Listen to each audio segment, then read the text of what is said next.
Have you ever been hung up on an ex or stuck in the past relationship and unable to move on? Well, you're in the right place. Hi, I'm Whitney Kobrin, a dating and relationship expert and love coach. And today I'm going to tell you how you can let go of the past and finally move on. What if they all right? Baby, can we still shine? Tell me that we'll be fine. Always still the love. Hey, what if they all right? Baby, can we still shine? Tell me that we'll be fine. Always still the love. Yeah. What if they all right? Still shine. Tell me that we'll be fine. Always still the love. What if they all right? Baby, can we still shine? Tell me that we'll be fine. Always still the love.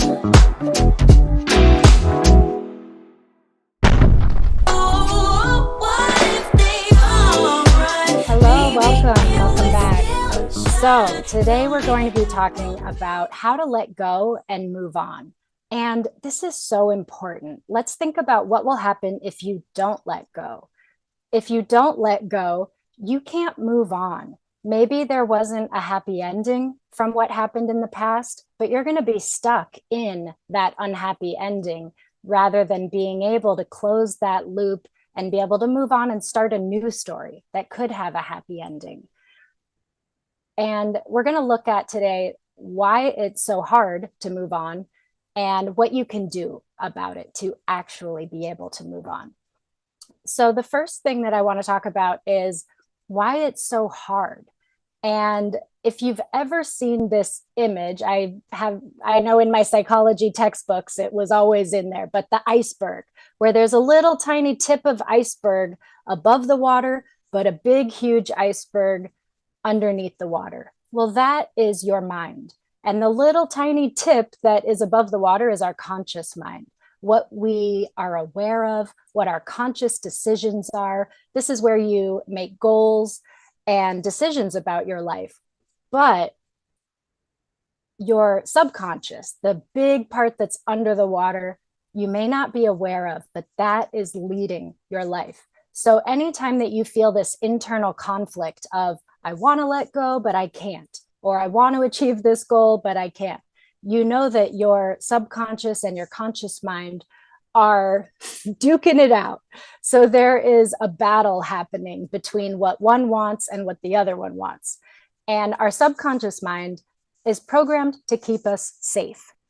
That's why it's so hard to reach a challenging goal, because your subconscious mind will think about all the dangers. Well, what if I make a ton of money and then people want things from me? Or what if I make it and lose it? Or what if I try really hard and I fail? All of these fears will hold us back and keep us stuck and keep us in our comfort zone. And it's a very similar thing happening when we are stuck in the past. Our minds, our bodies, we get programmed just like computers, right?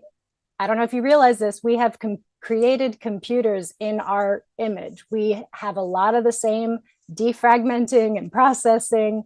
So let's think about it like that.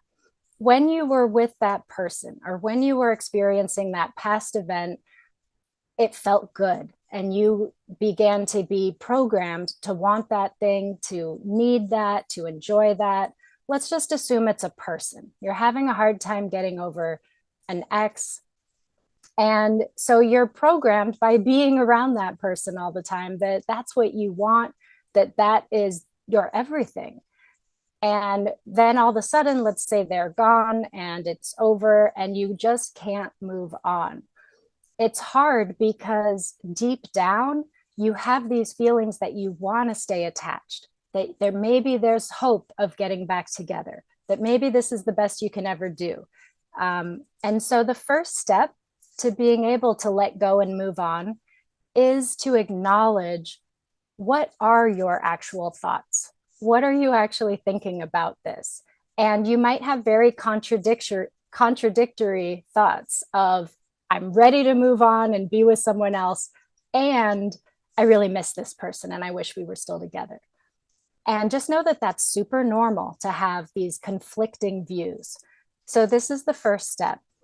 You want to ask yourself also, what is the payoff of still being stuck in this past? What am I getting from it? How am I feeling better, right? Justified. So this might look like if I'm hung up on the past and I'm asking myself, what's the payoff? Maybe if you have kids, you really are trying to be with that person still because there's kids involved and you really want them to have the family.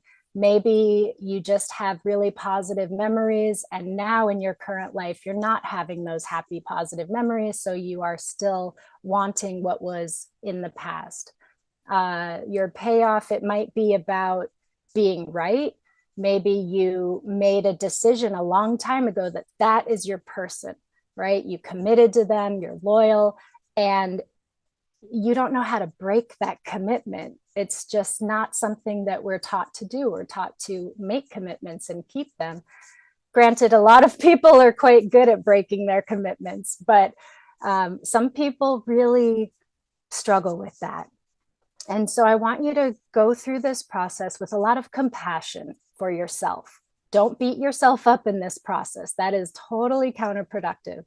We want to be able to sit with the thoughts and then sit with the feelings.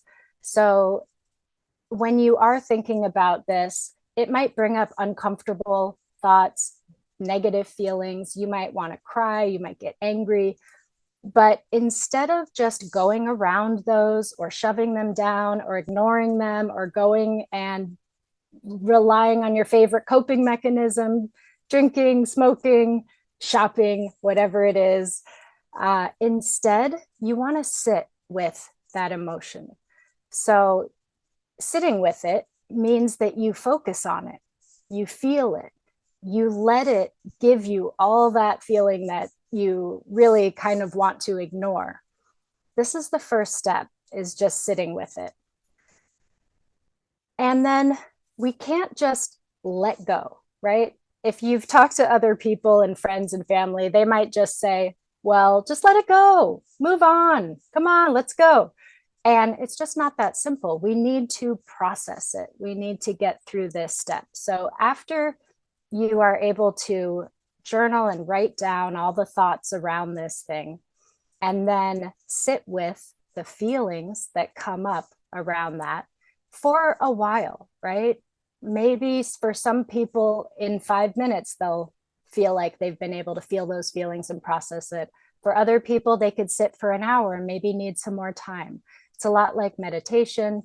I would recommend, if you have a hard time with silent meditation, to have some music, maybe even add some movement to this practice of just sitting with the emotion. And then you want to think about, of all those thoughts that came up, which ones are you ready to let go of? So this is where we connect the thoughts from the unconscious, subconscious mind to your conscious mind. In your conscious mind, you decide, okay, I realize that I'm hanging on to this because I think that there's still hope of getting back together. But I realize there is no hope. It's not going to happen. So you need to first give yourself permission. Say, I am going to move on from this. I am going to let go of this. If you never make that decision, it's going to stick with you and be really hard. So it's going to be important for you to decide, and no one else can decide this for you. And you can only do it when you're ready to do it. But it's a huge step to decide, I'm going to let go of this belief or this thought or this tie that is tying me to this person. And then you want to visualize letting it go. So thank it, because there's been some sort of payoff, right? It's given you hope, it's given you good feelings. Acknowledge that it was there for you, but you no longer need it. And visualize sending it away.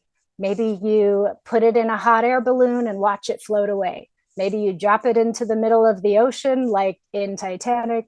Maybe you light it on fire, send it in the mail, whatever it is. Really visualize as clearly as you can saying goodbye to that belief.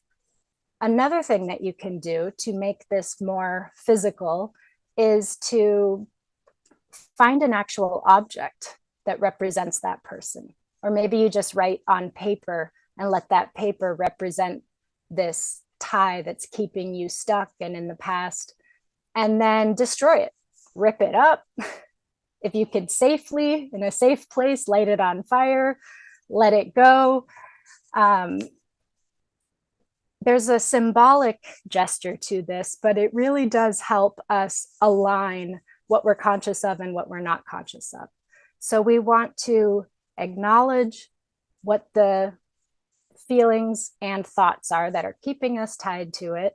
Sit with that for a while, feel it, let it fully incubate and fully give you the message that it needs to give you, rather than pushing it down. Even if you have felt this a lot over years or months, it's important that you consciously decide to sit with that and then make a decision that you're ready to let it go, that you're ready to move on, state it out loud, and then visualize sending away this old tie. And then bring your attention to your heart and imagine your heart just coming back together and sealing up and healing. Imagine giving this healing energy to your heart. And when it comes to our energy, where your attention goes, your energy flows.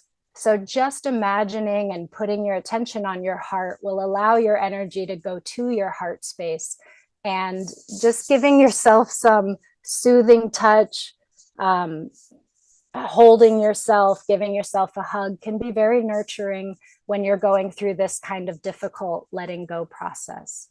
But you want to absorb all of the healing energy that you can, because it depends how you look at this. If you look at it like, oh my gosh, I'm letting something go, I'm so scared, I don't know what's going to happen, I need that, you'll be in this panicky state. And we don't want that. That's not going to be conducive to this healing process. So instead, bring all your attention to healing yourself and feeling good about this, being proud of yourself. You don't want to stay stuck in the past forever. Part of you does, but you know that there are better things out there for you. And in order to move on and create that happy ever after, it's important that we are able to let go, move on. And I'll say something also about forgiveness. Forgiveness is not for the other person, right? If somebody has wronged you, hurt you, left you, broke your heart, whatever they've done, it sticks with us, right? That heartbreak, that anger. But when we can, if we hang on to it, it's like you're taking poison, expecting them to die. You having this stress and this anxiety and this worry about it, even again, if it's not very often in your conscious mind, but it's still in the subconscious mind, you might be dealing with a lot of stress around this and not even realize it. So you want to also be able to forgive in the process of letting go. And forgiveness, again, it's not for the other person. It doesn't matter what they did, how horrific their acts were. If you keep holding on to your anger and resentment, that's only going to be poisoning you. So again, when you're ready, this is part of the process of letting go, is to forgive, to say, I forgive. It's done. It's over. I'm letting it go. And then the next step is to solidify the new going forward and being able to move on. To solidify that, I want you to think of a thought that reinforces what you really want going forward, something that gives you hope. So some of the thoughts that you wrote down in the beginning might have been, I'd really love to be with my ex. They were the best. I'm never going to do any better. So we're letting all of those go. We're sending them away. And you want to replace it with something like, I'm excited for my future, or I know that moving on is the best thing, or I'm ready for my next step. Whatever it is, it should be something that is inspiring to you and reinforces your goals and where you want to go and what you want to do. So I know that this can be a really hard process because we want to hang on to the past. But if you want a new future, if you want to let go, and at some point, it's pretty much always going to be important to let go of something that is keeping you stuck and holding you back. So follow these steps and you'll be able to let go and move on and eventually create your own new happily ever after. All right, I'm not sure if there's something that I should do to end. Okay, 3, 2, 1, and go.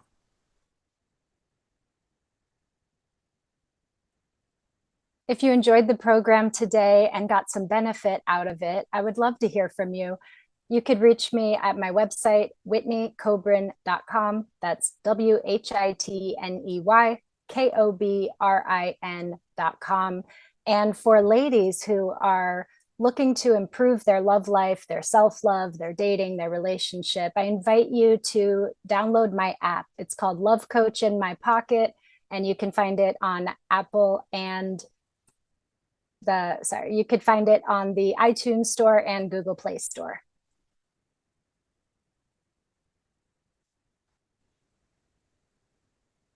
All right, 3, 2, 1, and go.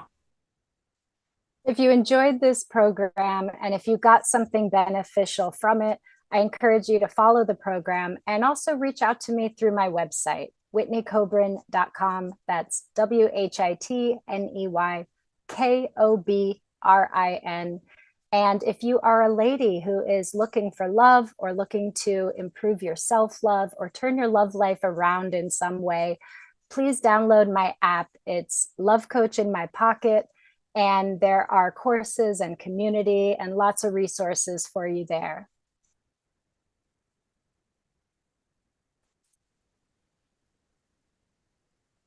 Three, two, one, go. Hi, are you single right now? And do you feel like people around you act like that's a disability? Are you sick of people giving you a hard time about being single when it's actually a choice and you're far better off being single than being in any kind of relationship that is unhealthy or draining of you? So that's what I want to talk to you today about, is the joys and unexpected delights of being single. I'm Whitney Kobrin, dating and relationship expert and love coach for women. And I hope you enjoy the program today. 3, 2, 1, go. Are you single and tired of the people around you acting like it's a disability, saying, "Oh, I'm so sorry, you'll find someone soon"? Blah. That's what I want to talk to you today about. I'm Whitney Kobrin, a dating and relationship expert and a love coach for women. And I want to talk about being single by choice and the unexpected delights of being single.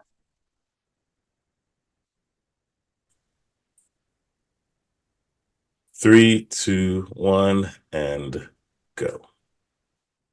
Hello, I'm Whitney Kobrin.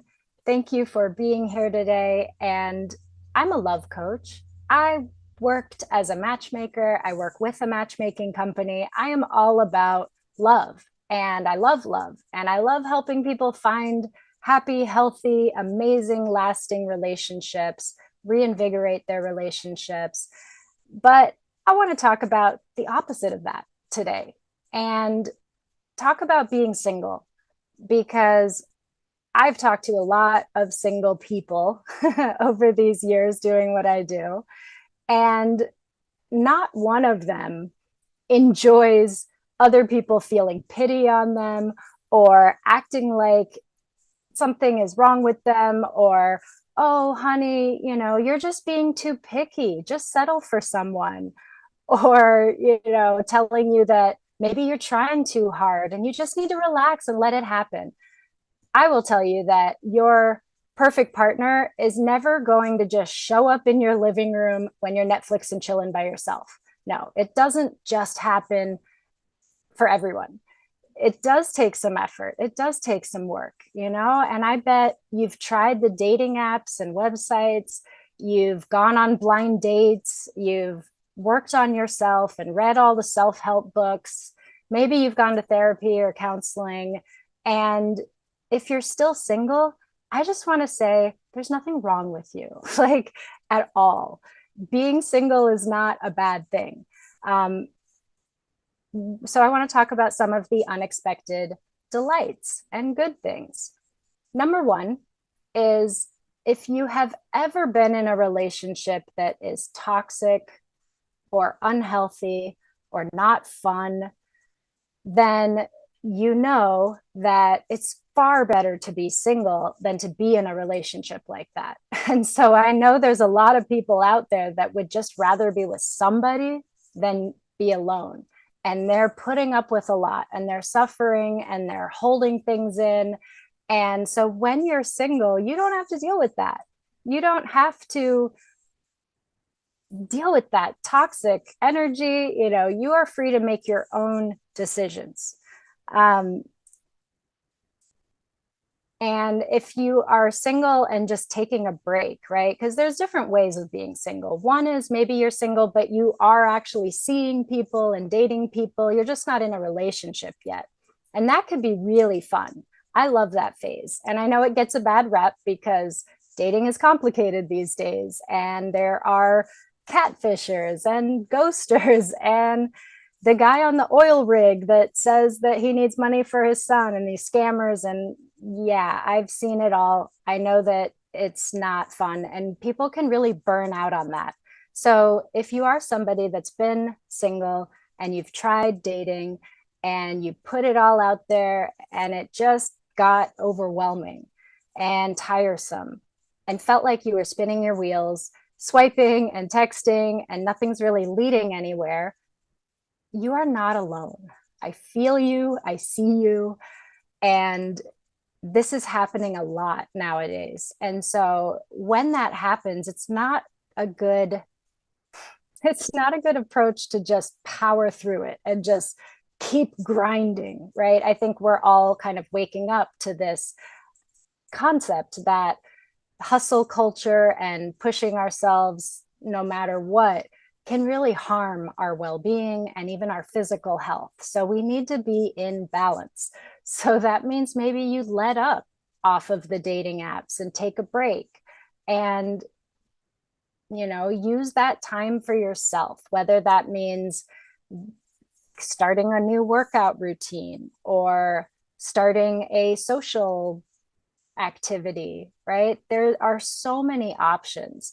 And just because somebody's single, it doesn't mean that they're lonely. And it certainly doesn't mean that they have to be lonely.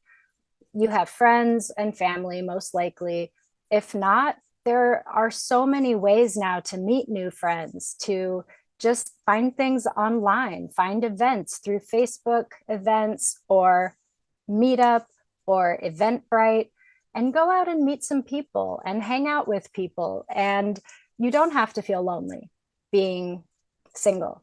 And if you are single and looking, I encourage you to not only go to singles events and like looking for that person.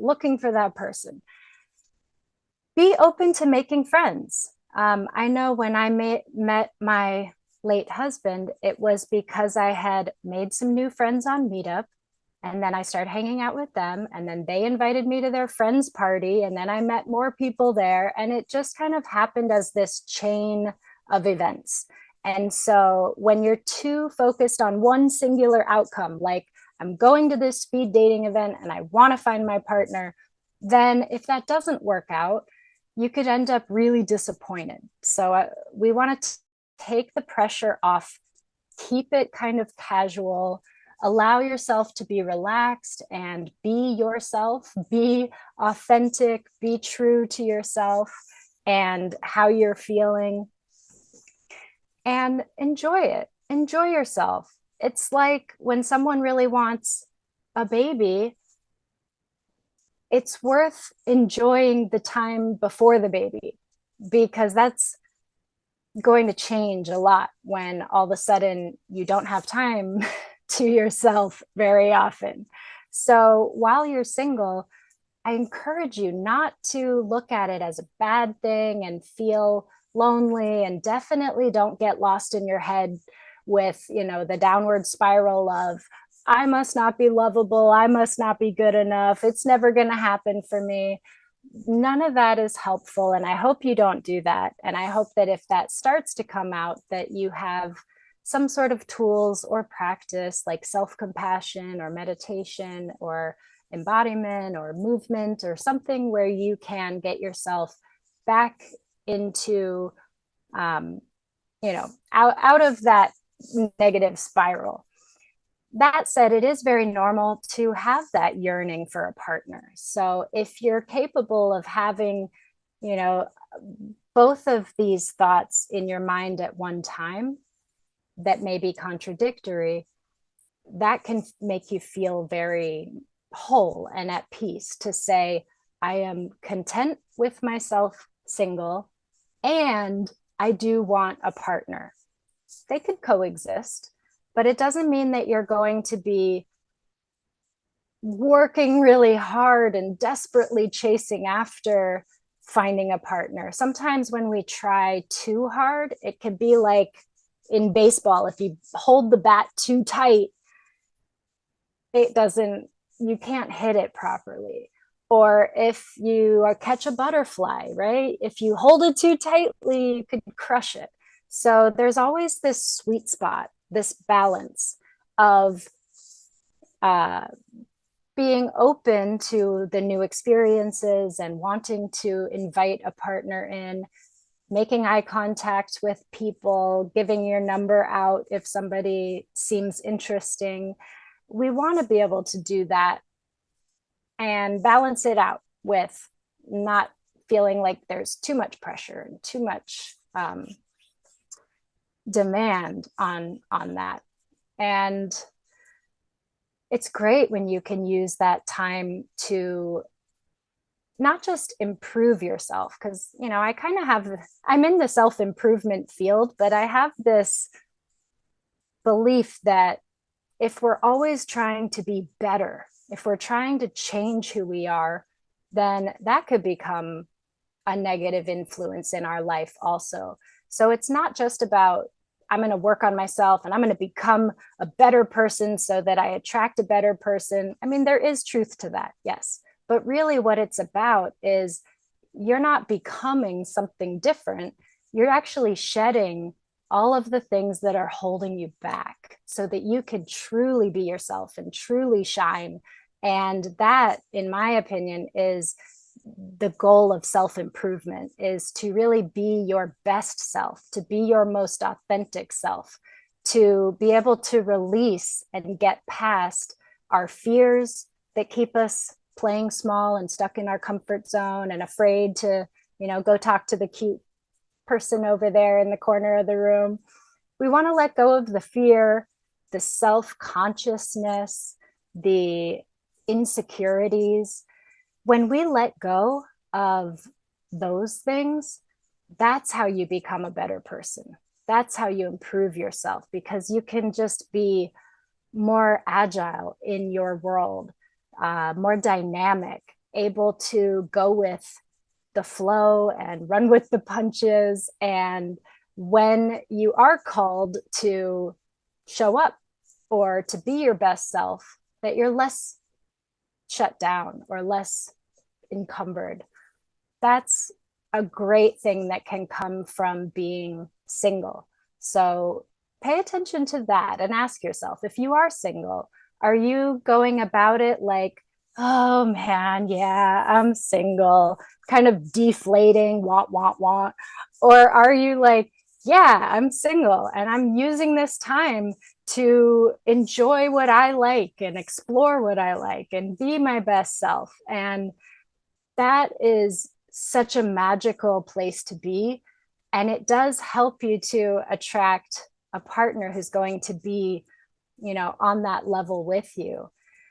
Um, I know people that have gone to on so many first dates and so many singles events, and they're just not finding their person. And usually they're very anxious about it. So, if I could give you one tip to improve your love life, to improve the way you feel single, to improve the chance that you'll find an amazing partner who loves you for you, is to work on being more at peace and more relaxed and letting go of this anxiety and worry and fear and insecurity. And I know that might sound like a tall order. If that's something that you feel stuck in, reach out, find a therapist or a coach. I mean, this is something that I work on with my clients. But there's a lot of different resources out there, and find what works for you. I know that meditation has amazing benefits that have been scientifically proven. And yet I know that meditation is not for everyone, but there are other options that you could do as well. So if you're not into meditation, maybe you do something with movement. I actually saw a YouTuber that tried standing on one foot for 5 minutes for a whole month. And she thought it was going to be ridiculous, but she actually was someone that couldn't just sit down and meditate and get much benefit from it. Overactive mind, was always getting in the way, just this antsiness in the body. But when she just tried standing on one foot for 5 minutes, it had all the benefits of what a meditation is. So keep trying new things, keep seeking answers. You really don't want to go into your love life, wherever you're at in that, with anxiety and worry and stress and fear. We want to be able to work through that. And communication really helps with that too. Maybe there is something that's weighing on you or something that is unknown, and that's why you're feeling anxious. So it helps to talk about it. It helps to be able to communicate with those around you, those that care about you, about what you need and how you feel. So this is a great tip that I give to people, even when they're dating and in relationships, that when we're dealing with conflict, conflict is actually an opportunity for intimacy. When we open up, when we're vulnerable, when we share with somebody how we're feeling and what we need, it actually creates more closeness. So there are tips and ways to do this, right? We don't have time to get into everything today. But really what I want to focus on is, if you are single, there's nothing wrong with you. And you hopefully know that already. And I encourage you to live it up and enjoy it. Do what's healthy for you. Do what's right for you. Go to therapy. Go to a counselor. There's group programs. There's all kinds of different options. There's information everywhere.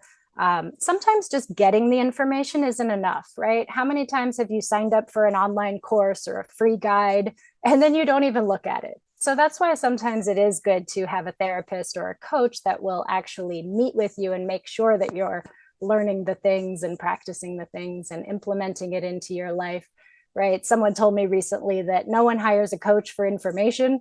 They hire the coach for transformation. And I 100% agree with that. So if you are sick of people saying things like, well, maybe if you focused on your career less, then you'd have better luck. Or you're such a catch, it'll happen for you. Yeah, we don't want to hear that, right? We know it'll happen when it's time. So keep your chin up, enjoy yourself. And when you're ready to find that partner, I would love for you to reach out to me and I can help you. You can reach me at whitneykobrin.com or download my app, which is Love Coach in My Pocket. Thanks, and see you guys next time. What if they all run? Baby, can we still shine?